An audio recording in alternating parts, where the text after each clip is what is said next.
हरे कृष्णा। आपका फिर से एक बार स्वागत है आपके अपने चैनल टारगेट सेमेस्टर पर।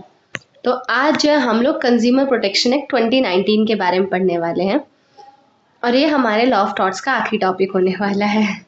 तो आई होप आप लोग को पढ़ने में अच्छा लग रहा होगा। अब तक जितना आपने पढ़ा है आप लोग ठीक से अपना पेपर का प्रिपरेशन कर रहे हैं। तो ये है क्या, और सीधा टॉपिक में आते हैं। तो कंज्यूमर प्रोटेक्शन एक्ट बेसिकली बना किस लिए? बना इस वजह से है जो भी गुड्स को परचेज करते हैं, मतलब जो भी ग्राहक होते हैं जो कि किसी सामान को खरीदते हैं या फिर कोई सर्विसेज लेते हैं। सर्विसेज मतलब मे बी पार्लर में कोई सर्विसेज लेना, तो उनके अगेंस्ट कुछ अनफेयर चीज़ें ना हो, तो उसको बचाने के लिए हम लोग के पास कंज्यूमर प्रोटेक्शन एक्ट है। तो अब प्रोटेक्शन किस चीज़ से दिया जाता है? प्रोटेक्शन मतलब होता है ना कि जो सेलर्स होते हैं कुछ तिगड़मबाजी करते हैं, कुछ गलत चीज़ें करते हैं, कुछ जो सर्विस प्रोवाइडर्स होते हैं जैसे पार्लर वाले होते हैं वो लोग कुछ गलत चीज़ें करते हैं, है ना। तो वो सारी चीज़ें जो है उन सब चीज़ों से बचाने के लिए हम लोग के पास कंज्यूमर प्रोटेक्शन एक्ट है। तो क्या क्या रेमेडीज़ हैं जो कि कंज्यूमर के पास रहेंगे जब उसके राइट वायलेट हो जाएंगे, जो कि ग्राहक के पास रहते हैं जब उसके राइट्स वायलेट हो जाते हैं। तो ये सारी चीज़ें हम लोग कंज्यूमर प्रोटेक्शन एक्ट में पढ़ने वाले हैं। लेकिन हम एक्ट पढ़े उससे पहले ये जानना बहुत ज़रूरी होता है कि कंज्यूमर है कौन। तो ये हमारे सेक्शन 27 में दे रखा है। तो कंज्यूमर मतलब कोई भी पर्सन जो कि गुड्स और सर्विसेज खरीदते हैं एक्सचेंज फॉर कंसिडरेशन। गुड्स और सर्विसेज जैसे मैंने आपको बताया, अगर मैं क्या करती हूँ, मैं सपोज जो है मैं घी खरीदती हूँ, तो मैंने घी खरीदा तो भी मैं यहाँ पे कंज्यूमर हुई। या दूसरा चीज़, चलो एग्जांपल लेते हैं, जैसे हम सर्विसेज का एग्जांपल लेते हैं, है ना। आप गए, आप अपनी गाड़ी देते हैं, आपने अपनी गाड़ी की सर्विसिंग कराई, तो क्या आपने सर्विसेज ली। कोई पार्लर गया, कोई तैयार होने गया, तो क्या कर रहे हैं, उनकी सर्विसेज ले रहे हैं, है ना। फिजियोथेरेपी के लिए कोई गया तो वो क्या है, वो सर्विसेज ले रहे हैं। समझ आई आपको बात? तो ये क्या है, ये जो सारी चीज़ें हैं ये, और इसके बदले आप पैसे दे रहे हो। ध्यान रखना, फ्री का नहीं दे रहा आपको कोई। जो चीज़ फ्री की आपने दिया आप उसके अगेंस्ट कोई केस फाइल नहीं कर सकते। एक तो आपने फ्री का लिया, उसके पर से आप चलें केस फाइल करने, तो ये तो कुकुट न्याय हो जाएगा ना, ये नहीं अलाउड है।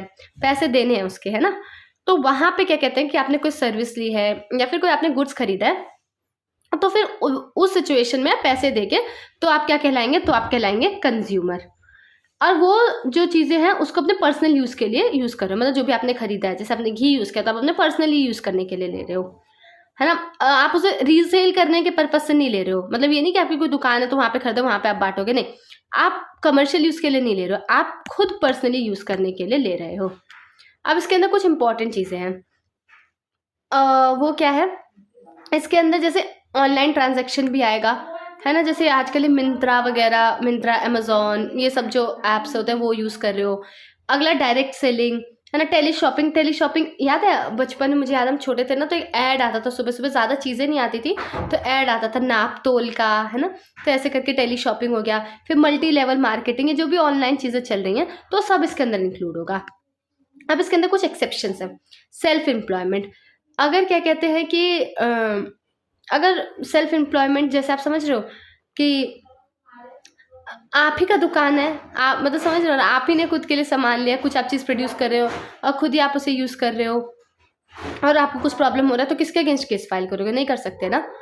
और फिर जैसे कि ये इससे रिलेटेड नहीं है, एक्सेप्शन से रिलेटेड, मैं आपको ऐसे बता रही थी ये चीज़ें। हाँ, फिर यहाँ पे हम लोग एक्सेप्शन पढ़ते हैं। Goods purchase for earning livelihood, जैसे मैंने आपको अभी ऊपर क्या बताया था, मैंने अभी आपको ऊपर ये पढ़ाया था कि कोई चीज़ें जो कि मैं अपने पर्सनल यूज़ के लिए लेती हूँ, सिर्फ और सिर्फ वही इंसान कंज्यूमर कहलाएगा। लेकिन सपोज मैं कोई ऐसी चीज़ लेती हूँ मैं पर्सनली नहीं यूज़ करी, बट उससे मैं अपनी लाइवलीहुड चलाऊंगी। लाइवलीहुड जैसे मैंने किसी ने सिलाई मशीन खरीद ली तो वो भी इसके अंदर आएगा। प्लीज़ कंफ्यूज मत होना, जितना मैंने पहले बोला दिमाग से निकालो, बस अब दोबारा से सुनो। ये है कि मैंने यहाँ पे क्या बोला कि एक मैंने आपको एसेंशियल बताया। एसेंशियल मैंने बताया था कि कंज्यूमर होने के लिए इस बात का ध्यान रखना है कि आप लोग उसे रीसेल या फिर कमर्शियल यूज़ के लिए नहीं ले रहे, आप उसे अपने पर्सनल यूज़ के लिए ले रहे हैं। लेकिन इस चीज़ के कुछ एक्सेप्शंस हैं। क्या एक्सेप्शन है? अगर आप वो सामान लिया आपने अपना लाइवलीहुड अर्न करने के लिए, तो जैसे मैंने बताया कि आपने कोई सिलाई मशीन ली है तो आप तो उस एक्ट के अंदर कवर होगा। जैसे ऑटो ड्राइवर है, वो भले से कमर्शियल पर्पस के लिए यूज़ करेगा, वो ऑटो चला रहा है बट वो कमर्शियल पर्पस के लिए यूज़ करेगा, उसका पर्सनल यूज़ नहीं है, बट उसके अंदर मैन्युफैक्चरिंग डिफेक्ट्स हो गए तो वो कंज्यूमर कमीशन जा सकता है, मतलब इस सेक्ट के अंदर कवर होगा। हम ये नहीं कह सकते कि अरे इसका तो कमर्शियल यूज़ था, पर्सनल यूज़ तो नहीं था। अब इसके अंदर क्या क्या चीज़ें नहीं कवर करी गई हैं, तो वही जो मैंने आपने पहले पढ़ा होगा, पहली चीज़ क्या है कि जो भी चीज़ आप कमर्शियल पर्पस के लिए लेते हो, है ना, मतलब आपकी दुकान है और आप उसे बेच रहे हो। दूसरा क्या है कि आप रीसेल करने के पर्पस से बेच रहे हो, तो वो चीज़ें इसके अंदर कवर नहीं होंगी। अब बात करते हैं कंज्यूमर के क्या क्या राइट्स हैं, जो कि हमारे सेक्शन 29 में दे रखा है। आई होप आप लोगों को क्लियर हो गया कि कौन कंज्यूमर है कौन कंज्यूमर नहीं है। उसमें एक एसेंशियल था कि पर्सनल यूज के लिए वो आपको सामान लेना है ना। अगर आपने कमर्शियल या रीसेल पर्पस के लिए लिया तो नहीं कवर्ड होगा, आपको पर्सनल यूज के लिए लेना है। और पर्सनल यूज का लेकिन एक एक्सेप्शन था, अगर आप कोई सामान खरीद रहे हैं वो आप अपने लाइवलीहुड अर्न करने के लिए खरीद रहे हैं तो वो एक्ट में आएगा। ऑटो रिक्शा लिया, सिलाई मशीन ली, ये सारी इसके अंदर आएगी। अब हम लोग बात करते हैं कंज्यूमर राइट्स की। तो कंज्यूमर के पास क्या क्या राइट्स है? तो सबसे पहले right to safety. Right to safety क्या है? सबसे पहली चीज की प्रोटेक्शन फ्रॉम, मतलब ऐसी कोई भी गुड्स या सर्विसेज ना दे जो कि लाइफ और प्रॉपर्टी के लिए हजार्डस है ना। जैसे कुछ पार्लर वाले होते हैं, कुछ ऐसे केसेस होते हैं, ब्यूटी पार्लर वाले होते हैं, कुछ ऐसी चीजें वो लोग यूज कर देते हैं फेस पे जो कि स्किन के लिए अच्छी नहीं होती है ना, तो वो सब इसके अंदर कवर होगा। हजार्डस होती है स्किन के लिए, पता नहीं चलता, बट इसके अंदर जो केमिकल्स होते हैं they are not good for the skin, और वो लोग यूज कर रहे हैं उसको। दूसरा राइट टू इन्फॉर्मेशन, जो आप सामान खरीद रहे हो आपको पता होना चाहिए कि कितने इसके अंदर क्वांटिटी है, कितना। देखते हो ना पैकेट पे आप कुछ लोगों तो लिखा रहेगा क्या उसकी क्वालिटी है ना। जैसे कि आजकल आप देख रहे हो कि बहुत ज़्यादा अवेयरनेस चला है, बहुत इस चीज़ का कैंपेन चल रहा है कि जो कंज्यूमर है उसको अवेयर करवाना। क्या करते हैं कि जैसे सेरेलेक वगैरह ये सब चीज़ होती है, इसके अंदर इतना सारा शुगर रहता है जो कि एक छोटे बच्चे के लिए कहीं से भी ठीक नहीं है।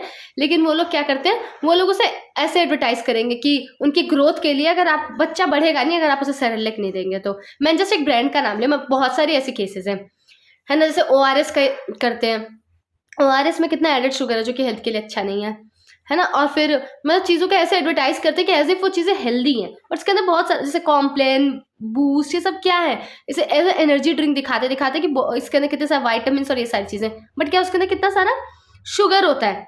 तो इस वजह से लोग कैंपेन चला रहे हैं। तो ये जो है, जो कंज्यूमर है, ग्राहक है, उसको बेचारे को क्या पता चलेगा? कोई कॉमन मैन उसे इंग्रेडिएंट्स देखेगा, उसे क्या समझ आएगा क्या लिखा है? नो, हम मतलब पढ़े लिखे लोग कोई जल्दी नहीं समझ आएगा, जो इतना पढ़े लिखे हैं। न्यूट्रिशनिस्ट हम लोग को समझ आएगा, इतना जल्दी सबको नहीं समझ आएगा। तो ये चीज़ है ना। तो लेकिन पता होना चाहिए कि क्या क्वालिटी है, क्या क्वांटिटी है, क्या प्योरिटी है, क्या उसका स्टैंडर्ड है, क्या प्राइस है, सब चीज़ें पता होनी चाहिए।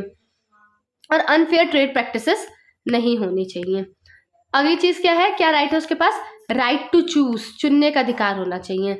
मतलब मार्केट ऐसा होना कि अगर वो शैम्पू लेने जा रहा है तो 10 वैरायटी के शैम्पू होने चाहिए, मतलब उसके पास ऑप्शंस होने चाहिए, मोनोपोली नहीं होनी चाहिए कि एक ही शैम्पू है यही लेना है तो लो, नहीं, मतलब ऑप्शंस होने चाहिए।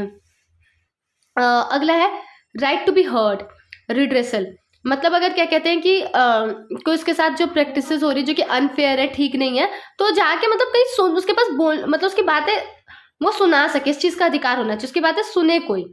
अगला राइट टू कंपनसेशन, अगर उसके साथ कुछ गलत होता है, कोई सर्विसेज या गुड्स से गलत मिले तो उसे कंपनसेशन मिलना चाहिए।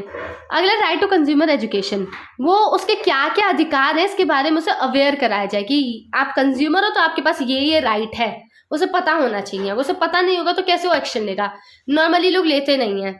फिर अगला है हम लोग पढ़ेंगे अनफेयर ट्रेड प्रैक्टिसेस। ये मैंने वहाँ पे इस वजह से नहीं बताया था, क्यों?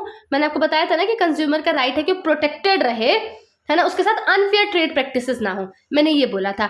अब अनफेयर ट्रेड प्रैक्टिसेस क्या है वो मैं यहाँ पे बताऊंगी, ये हमारे सेक्शन में दे रखा है। तो इस अनफेयर ट्रेड प्रैक्टिसेस में क्या क्या चीज़ें आती है? सबसे पहली चीज़, हम ऐसी कोई चीज़ों को मतलब मैन्युफैक्चर कर रहे हैं जो कि स्परियस है, मतलब नकली सामान बनाना या फिर खराब सर्विसेज देना, है ना।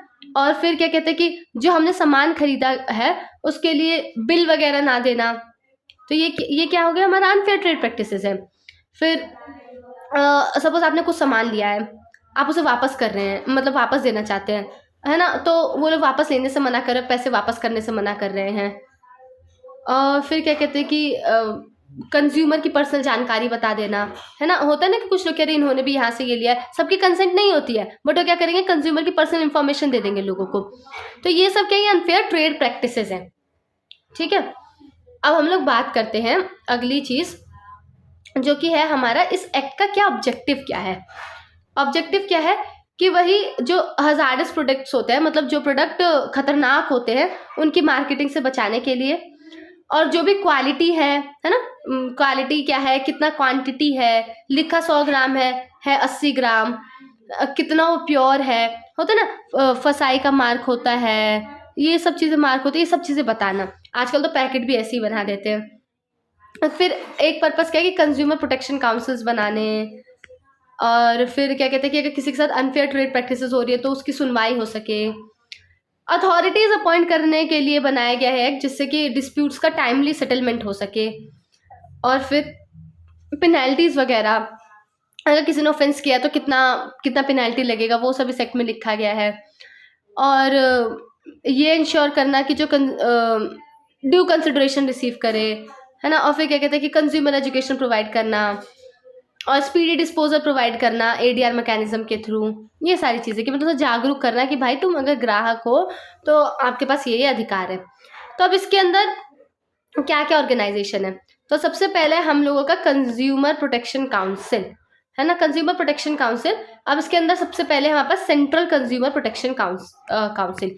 इसका क्या काम, इसमें कौन कौन है, तो इसके अंदर इसका पर्पस क्या है, इसका पर्पस बेसिकली यही है कि कंज्यूमर के इंटरेस्ट को प्रोटेक्ट करना और प्रमोट करना। इसके अंदर चेयरपर्सन कौन होगा, minister in charge of consumer affairs. Member कौन होंगे, ऑफिशियल नॉन ऑफिशियल मेंबर्स जो कि नेसेसरी इंटरेस्ट को रिप्रेजेंट कर रहे हो। 1 साल में 1 मीटिंग तो होनी ही चाहिए। फिर हमारे पास स्टेट कंज्यूमर प्रोटेक्शन काउंसिल है। इसमें भी यही है कि जो मिनिस्टर इन चार्ज होगा कंज्यूमर अफेयर्स का, स्टेट गवर्नमेंट, वो। फिर मेंबर्स वही ऑफिशियल या non official members plus minimum 10 member जिन्हें सेंट्रल गवर्नमेंट अपॉइंट करती है। इसका भी पर मीटिंग कम से कम 2 मीटिंग होनी चाहिए 1 साल में, और उसका जुरिस्डिक्शन उस स्टेट में होगा। तो जो सेंट्रल था तो उसका पूरा उधर होगा, बट इसका उस स्टेट में होगा। फिर हमारे पास डिस्ट्रिक्ट कंज्यूमर प्रोटेक्शन काउंसिल है। सबका यही है कि कंज्यूमर के राइट, इसका भी पर्पस यही है कि कंज्यूमर के राइट को प्रोटेक्ट करना डिस्ट्रिक्ट लेवल पे। अब वो कंज्यूमर के राइट्स को स्टेट लेवल पे देखता है और सेंट्रल वाला कंज्यूमर के राइट को सेंट्रल लेवल पे देखता है। ओके, उसके बाद इसके अंदर मेंबर्स कौन है, मतलब जो रिप्रेजेंटेटिव्स हैं, और चेयरपर्सन कौन है, डिस्ट्रिक्ट कलेक्टर। तो ये बेसिकली इसकी बॉडीज है। उसके बाद सेंट्रल कंज्यूमर प्रोटेक्शन अथॉरिटी की बात करते हैं, है ना। सेंट्रल कंज्यूमर प्रोटेक्शन अथॉरिटी तो ये रेगुलेटरी अथॉरिटी है, एडवाइजरी नहीं है। तो इसमें कौन कौन होगा, इसमें चीफ कमिश्नर होता है और इसमें बाकी कमिश्नर्स होते हैं जैसे रिक्वायर्ड होता है, और वो लोग जिन्हें सेंट्रल गवर्नमेंट अपॉइंट करते हैं। ये सब याद करने वाली चीज़ें हैं, वो मैं आपको फिर भी बता रही हूँ। इनका पर्पस क्या है, इस पे ध्यान रखना कि मतलब वो सारे मैटर्स को देखते हैं, सारे मैटर्स को रेगुलेट करते हैं जो कि कंज्यूमर के राइट्स का हनन हो रहा है या फिर अनफेयर ट्रेड प्रैक्टिसेस हो रही है। मैंने आपको अनफेयर ट्रेड प्रैक्टिसेस बताया कि क्या है। फॉल्स एंड मिसलीडिंग एडवर्टीजमेंट होते हैं, मैंने बताया ना, कैंपेन चल रहा है कि बोलते हैं कि boost is the secret of my energy, ऐसे करके, मतलब बहुत सारी चीज़ें होती है। तो जस्ट मैं एक का नाम ले रही हूँ। फिर उसके बाद वो मैटर्स जो कि कंज्यूमर के इंटरेस्ट को, मतलब कंज्यूमर के हित का नुकसान पहुंचाने वाले मामले, वो चीज़ें हो गई। उसके बाद हम लोग के पास एक इन्वेस्टिगेटिंग विंग है। वो जो इन्वेस्टिगेटिव विंग है सेक्शन 15 में दे रखा है। उसमें कौन होगा, उसमें डायरेक्टर जनरल होगा, एडिशनल डायरेक्टर जनरल होगा, directors, joint directors, deputy directors, assistant directors. तो इन लोगों का है कि इनको इतना एक्सपीरियंस होना चाहिए, सब डिसाइडेड है क्या क्वालिफिकेशन होना चाहिए इन्वेस्टिगेशन के लिए। अब फंक्शंस क्या है, पावर्स क्या है सेंट्रल कंज्यूमर प्रोटेक्शन अथॉरिटी के, तो वही कि कंज्यूमर के राइट को प्रोटेक्ट करना, प्रमोट करना, कंज्यूमर के राइट का वायलेशन ना हो, अनफेयर ट्रेड प्रैक्टिसेस से बचाना, ये देखना कि कोई फॉल्स या मिसलीडिंग एडवर्टीजमेंट ना हो, ये देखना कि कोई भी इंसान फॉल्स या मिसलीडिंग एडवर्टीजमेंट में पार्टिसिपेट ना करे, और इसके बारे में इंक्वायर करे, इन्वेस्टिगेट करे अगर कंज्यूमर के राइट का हनन हो रहा है तो, या अनफेयर ट्रेड प्रैक्टिसेस हो रही है तो खुद भी इंक्वायर कर सकता है ना। और क्या कहते हैं कि कंप्लेन फाइल करे, जो भी नेशनल स्टेट डिस्ट्रिक्ट कमीशन है, तो कंप्लेन फाइल करे। अगर वो खुद भी कर रहा है तो कंप्लेन आगे फाइल कर सकता है। फिर उन फैक्टर्स को देखना, उन सारी चीज़ों को देखना जिसकी वजह से कंज्यूमर अपने राइट्स को एंजॉय नहीं कर पा रहा है, और फिर ये रिकमेंड करना चीज़ें कि क्या बेस्ट प्रैक्टिसेस हैं जिसे हम लोग अडॉप्ट कर सकते हैं। कोई इंटरनेशनल लेवल पे कोई चीज़ें जो कि हम इंडिया में ला सकते हैं जैसे कि कंज्यूमर का फ़ायदा, वो सारी चीज़ें बताना, और कंज्यूमर के राइट से रिलेटेड अवेयरनेस फैलाना, है ना। कंज्यूमर को बताना कि देखो आपके पास ये राइट है, रिसर्च करवाना इससे रिलेटेड, गाइडलाइंस निकालना जिससे कि अनफेयर ट्रेड प्रैक्टिसेस ना हो, इन्वेस्टिगेशन करने की पावर, ये सारी चीज़ें। तो ये कहाँ कहाँ इन्वेस्टिगेट कर सकता है, CCPA central consumer protection authority हमारा कहाँ कहाँ इन्वेस्टिगेट कर सकते हैं।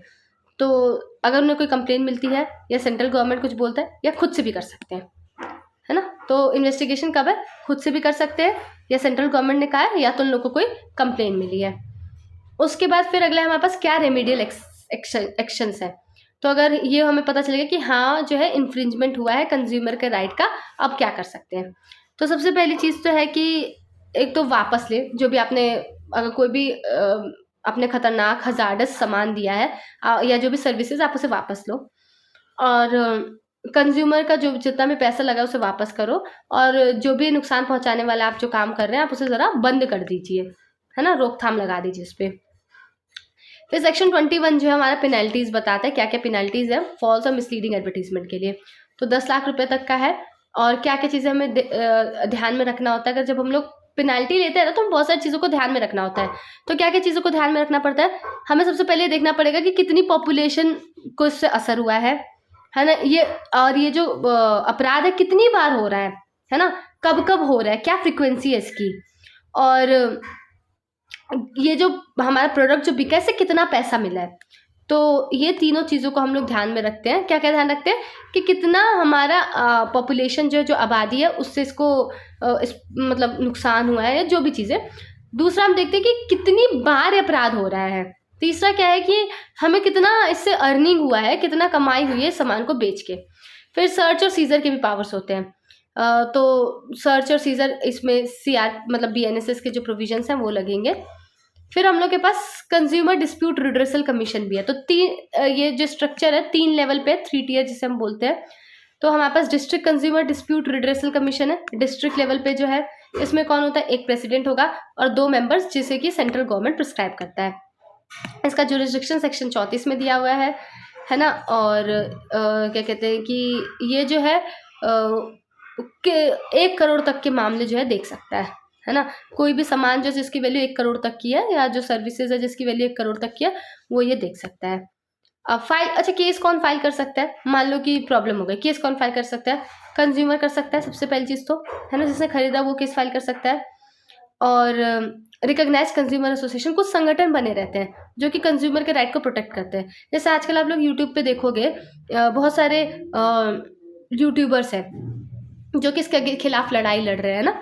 जैसे एक फूड फार्मर करके हैं कोई, है ना, आप लोगों ने अगर देखा होगा तो वो क्या करते हैं कि जो भी फॉल्स है मिसलीडिंग एडवर्टीजमेंट दे रहे हैं वो उनके अगेंस्ट क्या कर रहे हैं, उनके अगेंस्ट वो मतलब इनको लीगल नोटिस भेज रहे हैं। फिर अगला क्या है, अगला जो है हमारा सेंट्रल गवर्नमेंट या जो भी सेंट्रल अथॉरिटी है, स्टेट गवर्नमेंट, ये सब क्या कर सकते हैं, केस फाइल कर सकते हैं।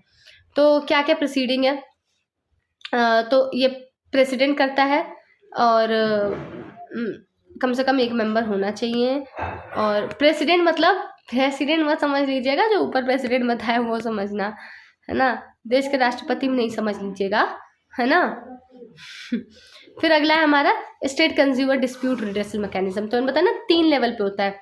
तो ये हमारा स्टेट लेवल पे है, ये 10 करोड़ तक के जिन सामान का वैल्यू या सर्विस का वैल्यू 10 करोड़ तक का वो देखते हैं। फिर जो national consumer dispute redressal commission है ये 10 करोड़ से ऊपर वाले मामले देखते हैं।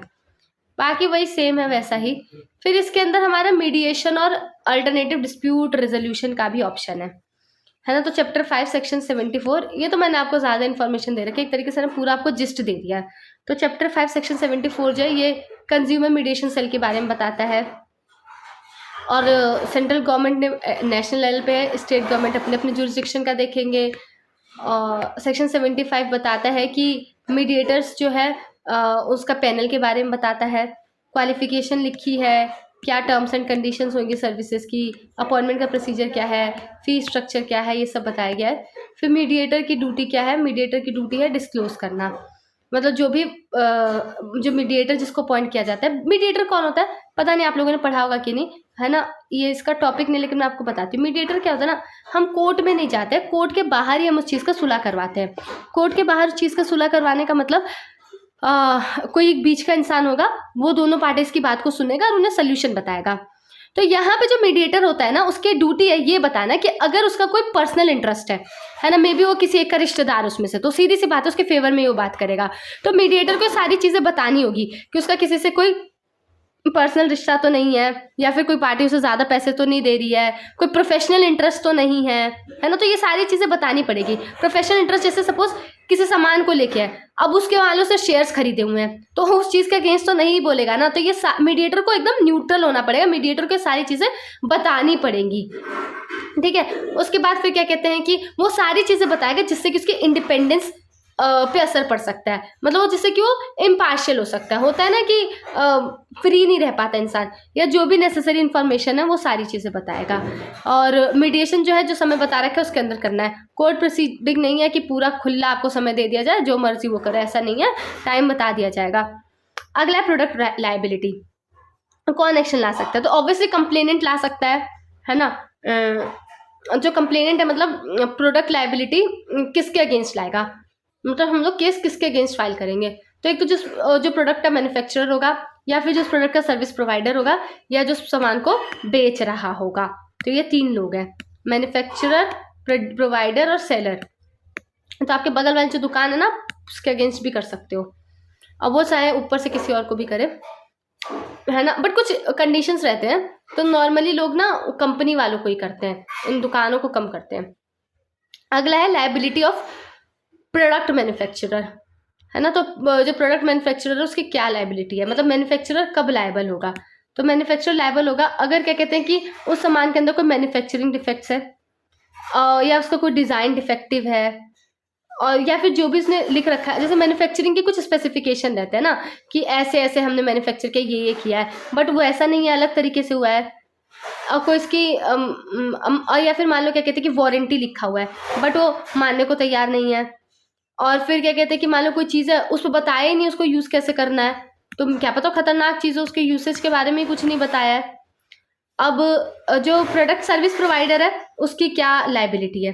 तो सर्विस प्रोवाइडर की लायबिलिटी है, अगर मान लो जो सर्विस उसने दिया है वो फॉल्टी है या गलत है, या उसकी तरफ से कोई नेग्लिजेंस रहा है, कोई इंस्ट्रक्शन है, वार्निंग थी, वो नहीं दिया, है ना, या जो भी चीज़ें लिखी थी कॉन्ट्रैक्ट में, वो सारी चीज़ें मानने को तैयार नहीं है भैया।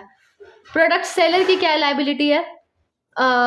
देखो यहाँ पे क्या लायबिलिटी है। सबसे पहली चीज़, बदला हुआ या मॉडिफाइड प्रोडक्ट जिससे नुकसान हो, है ना, तो लायबिलिटी है।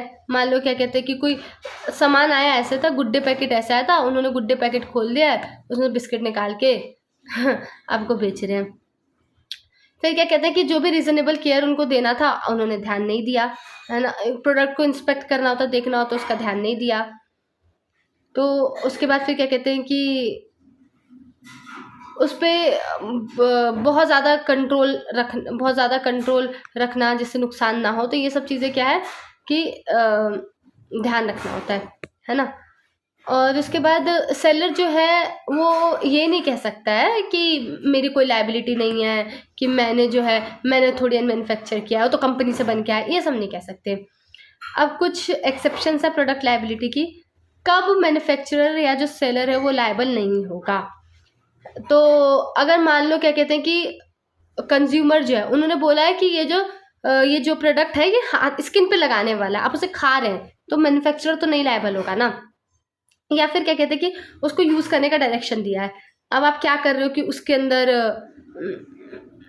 आप उसके अंदर अपनी कुछ एक्सपेरिमेंट कर रहे हो, उसके अंदर ये भी मिला दे रहे हो, वो भी मिला दे रहे हो, ये भी कर दे रहे हो, वो भी कर दे रहे हो, है ना।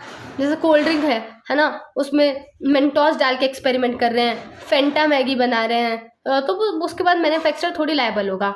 बात को समझ रहे? फेंटा मैगी भी तो बनती ही है पता नहीं क्या क्या होता है। चलिए, हाँ, पर्सनली मत लीजिएगा, लेकिन मैं आपको बता रही हूँ। फिर उसके बाद वो सब भी व्यूज़ के लिए बनाते होंगे जो यूट्यूब पे करते हैं ना लोग। अगला है हमारा क्या कहते हैं कि आप वार्निंग वगैरह दे रखी है ना, किस चीज़ को ऐसे यूज़ करना है, ये शार्प है, इसका ध्यान रखिए, बट फिर भी आप हीरोगिरी कर रहे हैं, तो उसमें कंपनी कैसे लायबल होगी? या जो डेंजर है वो लोगों को जनरल पब्लिक को पता है, चूहे मारने वाली दवाई है, तो आदमी को तो नहीं खाना चाहिए ना। अब क्या क्या ऑफेंसेस और पेनल्टीज़ हैं? तो अगर मान लो फॉल्स या मिसलीडिंग एडवर्टीजमेंट है ना, तो यहाँ पे पनिशमेंट इम्प्रिजनमेंट जो है 2 साल तक की है, फाइन जो है 10 लाख रुपए तक का है ना। अगर कोई अडल्ट्रेटेड प्रोडक्ट्स दे रहा है, मतलब क्या कहते हैं कि मिलावट है उसके अंदर, है ना, तो उसको बेचना, बनाना, बांटना, तो अगर उससे कोई, अब यहाँ पे पूरा हम लोगों ने लिस्ट दे रखा है, अगर उसे किसी तरीके का इंजरी नहीं हुआ तो 6 महीने तक की सज़ा और 1 लाख रुपए तक का फाइन। इंजरी हुआ है लेकिन ग्रीवियस हर्ट नहीं हुआ है। ये ग्रीवियस हर्ट जो है ना आपको बीएनएस में पता चलेगा, है ना। तो कुछ बहुत ज़्यादा नुकसान नहीं हुआ तो 1 साल तक की सज़ा और 3 लाख रुपए तक का फाइन। ग्रीवियस हर्ट हुआ है मतलब खतरनाक नुकसान हुआ है तो 7 साल तक की सज़ा, 5 लाख रुपए तक का फाइन। डेथ हो गई तो 7 साल से लाइफ इम्प्रिजनमेंट तक की सज़ा हो सकती है और फाइन जो है कम से कम 10 लाख रुपया तो लगेगा ही। स्पेरियस प्रोडक्ट्स मतलब नकली सामान बेचना। तो अगर कोई भी ऐसी चीज़ें बेच रहा है, मैन्युफैक्चर कर रहा है या बांट रहा है जो कि नकली सामान है, तो होता है ना कुछ दुकान वाले, आप देखना जो किराने की दुकान वाले होते हैं जो थोड़ी लोकल जगह पे रहते हैं, वो लोग क्या करते हैं, एक बार हम लोग एक स्टडी कर रहे थे तो उसमें पता चला कि बहुत सारी जो किराने वाली दुकान होती है ना जो लोकल जगह पे होती है, वो क्या करते हैं, नकली सामान बेचते हैं। तो लोग मेडिकल स्टोर वाले जो होते हैं जो थोड़ा लोकल जगह पे रहते हैं वो लोग नकली सामान बेचते हैं। तो ये सारी चीज़ें जो है इसमें है ना। तो इनका अपना पनिशमेंट है इनके लिए भी, ठीक है। तो कितना है, 1 महीने से लेकर 3 साल तक, फाइन 25,000 से 1 लाख रुपए तक की है, दोनों चीज़ें, है ना। तो जो कमीशन है उसके पास भी सेम पावर है जो कि जुडिशियल मजिस्ट्रेट के पास है। Judicial magistrate of first class जो हमारा बीएनएसएस में है, सेम पावर है कमीशन के पास भी, ठीक है। उसके बाद एनफोर्समेंट की बात करते हैं। तो जैसे हम लोग सीपीसी में डिक्री को एनफोर्स कराते हैं, वैसे ही हम लोग कमीशन के डिसीजन को एनफोर्स करा सकते हैं, लागू करा सकते हैं। ये मतलब एक बात कहने का मतलब है कि जैसे कोर्ट में चीज़ें होती है ना, जैसे कोर्ट का फैसला होता है, ऐसे कमीशन का फैसला माना जाएगा, कोर्ट से कम नहीं माना जाएगा। हमारे पास कुछ केसेस है, Horlicks limited versus Zydus wellness products limited. इस केस में क्या हुआ था कि जो मैन्युफैक्चरर थे, हॉर्लिक्स को न्यूट्रिशनल ड्रिंक माना जाता है ना, तो उन लोगों ने ये दिखाया कि मैं आप लोग के लिए रीड करना चाहूँगी, है ना, इस चीज़ को, तो आपको ज़्यादा अच्छे समझ आएगा, तो आप इसे लिख पाएंगे। क्योंकि मुझे अचानक से एक चीज़ याद आई, हमारे कुछ दोस्त थे ना, तो हम लोग बीएलएलबी के टाइम में पढ़ते थे, तो बच्चे क्या करते थे कि मेरे दोस्त वो सुनते थे और लिखे Horlicks is consider as good, ऐसे ऐसे करके तो लिखा है बट एक लैंग्वेज होती है ना। तो हिंदी में पढ़ूँ मैं आप लोग के लिए, मैं इंग्लिश ही बहुत पढ़ा है मैंने, तो अब आज आखिरी वीडियो तो एक बार हिंदी में भी पढ़ लेती हूँ। न्यूट्रिशन ड्रिंक्स बनाने वाली दोनों कंपनियां जाइडस ने हॉर्लिक्स प्रोडक्ट्स को छोटा दिखाने वाला टीवी कमर्शियल ऐड किया और इसे कई भाषा इंग्लिश, तमिल, बंगाली में टेलीकास्ट किया। तो वही न्यूट्रिशन ड्रिंक बनाने वाली दोनों कंपनियां हॉर्लिक्स को मतलब छोटा दिखाना चाहे ना, और उन्होंने मतलब एड्स वगैरह बनाए, है ना, प्रचार वगैरह किया, कई भाषाओं में से किया। तो ये बोला गया ये तो गुमराह करने वाला और बेइज्जत करने वाला ऐड है ना। तो यहाँ पे दिल्ली हाई कोर्ट ने क्या बोला, तो दिल्ली हाई कोर्ट ने बोला कि ये जो एडवर्टीजमेंट है ये क्या है, अपमानजनक है, प्रोडक्ट की क्वालिटी के बारे में कोई ठोस सबूत नहीं है, और जो इलेक्ट्रॉनिक मीडिया मतलब देखने वाले लोग हैं उन पे इस बात का ऑब्वियसली गहरा असर पड़ता है, क्योंकि प्रचार देखकर ही, ऐड देखकर ही कई लोग सामान खरीदते हैं और नहीं खरीदते हैं। और ऐसे जो एड्स होते हैं ये ग्राहकों के लिए और शिकायत करने वाले दोनों के लिए नुकसानदायक हैं, है ना। तो फिर इससे क्या होगा कि नुकसान ज़्यादा होगा और ऐसा नुकसान हो सकता है जिसकी भरपाई नहीं हो सकती, है ना। किसी ने किसी कंपनी के बारे में कितना वो कर दिया, है ना, बट आजकल लोग पागल हैं, है ना। अब जैसे एक बात बताती हूँ, मैगी के अगेंस्ट इतने सारे केसेस हुए, देखो कितने सारे केसेस हुए, ये है वो है, मैगी बिकी और आज भी मैगी बिक रही है, बढ़िया मैगी बिक रही है, कोई इसमें दो बात है ही नहीं। खैर, फिर Pepsi company versus Hindustan Coca Cola limited. तो यहाँ पे अगर हम लोगों को ये देखना है कि अगर हमें देखना है कि जो एडवर्टीजमेंट है ये इंसल्ट करने वाले हैं, बदनामी के मामलों में, तो किन किन बातों का ध्यान रखना है। सबसे पहले कि क्या तरीका था, कमर्शियल का क्या तरीका था, इनका क्या मकसद था, इनकी क्या कहानी थी, तरीका, मकसद, कहानी, मैनर, इंटेंट, स्टोरी लाइन, ठीक है। ये सारी चीज़ें लिख के आना अपने एग्जाम में, है ना। उसके बाद फिर अगला है हमारा Veena Khanna versus Ansal properties and industries limited. तो यहाँ पे फैक्ट्स क्या था, कंप्लेनेंट ने एक फ्लैट खरीदा और लेटर पे डिलीवरी डेट लिखा हुआ था कि इस दिन पे हुआ है। अब फ्लैट जो था वो बना नहीं और टाइम पे डिलीवर नहीं हुआ, तो उसने बोला कंप्लेनेंट ने कि भैया मुझे रिफंड करो 18% इंटरेस्ट के साथ। अब बिल्डर ने बोला कि मैं कोई रिफंड नहीं दूंगा। तो अब क्या हुआ, ये बोला गया कि ये तो सर्विसेज में डेफिशिएंसी हुई ना, आपने कंस्ट्रक्शन में क्योंकि डिले किया, बिल्डिंग बननी पहली थी, उसकी वजह से आपने डिले किया। तो यहाँ पे क्या ऑब्जर्वेशन आया, यहाँ पे बोला गया कि डिले होने की वजह से ये कंज्यूमर के लिए डिफ़िकल्ट हो गया कि उसे मार्केट प्राइस पे खरीद पाए वो फ्लैट, है ना। 5 साल तक केस पेंडिंग था, तो उसे प्रॉपर्टी के प्राइस ऑब्वियसली बढ़ेंगे ना।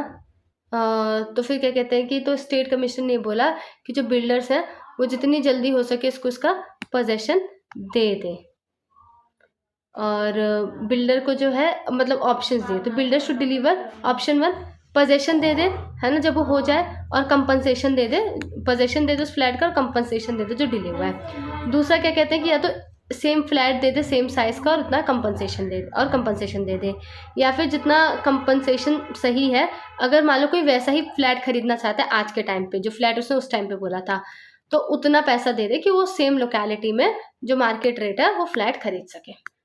तो कंज्यूमर जो है वो बिल्डर के डिले की वजह से नहीं सफ़र करना चाहिए, उसकी क्या गलती है ना। तो और जो कंपनसेशन है ना, हमें उस देखो हर चीज़ का प्राइस बढ़ता रहता है, हमारे मार्केट में क्या होता है, प्राइसेस चीज़ों का बढ़ता रहता है, तो कंपनसेशन उसी हिसाब से होना चाहिए। जो घर की आज कल तक वैल्यू कुछ और थी, आज कुछ और वैल्यू है, तो उस हिसाब से चीज़ों को देखना पड़ेगा।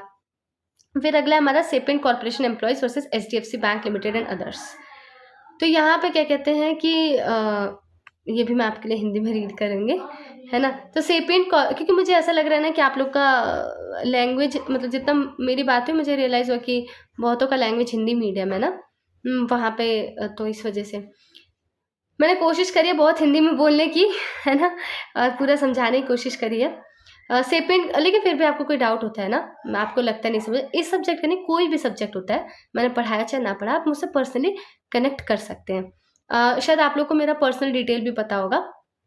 तो पर्सनल डिटेल अभी जो है मैं मास्टर्स कर चुकी हूँ लॉ में दिल्ली यूनिवर्सिटी से, तो आपको उसके बारे में कुछ पूछना हो तो आप लोग बिल्कुल पूछ सकते हैं। जो चैनल है मेरा बे ऑफ लॉ करके, और इंस्टा पे आप लोग डीएम कर सकते हैं। तो इसमें क्या हुआ कि ये मैं आपको बार-बार इस वजह से बताती हूँ, एडवर्टाइज़मेंट एज़ सच पर्पस नहीं है, लेकिन मैं जेन्युइनली चाहती हूँ बहुतों की चैनल के थ्रू हेल्प करना, तो आप लोग बिल्कुल कनेक्ट कर सकते हैं, ठीक है। तो इसमें क्या हुआ, Sapient corporation employees private and trust fund की कंज्यूमर कंप्लेंट। इसमें एचडीएफसी बैंक ने क्लेम ये था कि एचडीएफसी बैंक ने कुछ कमी दिखाई है ना, डेबिट करके कमी की, है ना, मतलब उसने कुछ डेबिट करके कमी की है। तो यहाँ पे बोला गया कि बैंक के पार्ट पे कोई भी डेफिशिएंसी नहीं है, रेगुलेटरी अथॉरिटी के निर्देशों के मुताबिक व्यवहार या मतलब ये लापरवाही या कमी नहीं है ना, और जो था उसने मतलब कुछ भी कर दिया था। तो अगर मान लो, कहने का मतलब ये है ना, इसमें मेन जो प्रिंसिपल था, मेन प्रिंसिपल ये था कि अगर कोई रेगुलेटरी डायरेक्शन आती है, बैंक वगैरह इनको कोई चीज़ फॉलो करने के लिए कहा जाता है कि इतना पैसा काटना है, जो भी चीज़ें करनी है, अगर वो लोग ये चीज़ें करते तो हम ये नहीं बोलेंगे कि सर्विस में डेफिशिएंसी है ना, ये चीज़ बेबुनियाद है। तो ये था हमारा कंज्यूमर प्रोटेक्शन एक्ट। बहुत बहुत धन्यवाद आप सबका इस वीडियो को देखने के लिए। आशा करती हूँ आप लोग को अच्छे से समझ आया। कोई भी डाउट होता है तो मैं हूँ उसके लिए। हरे कृष्णा।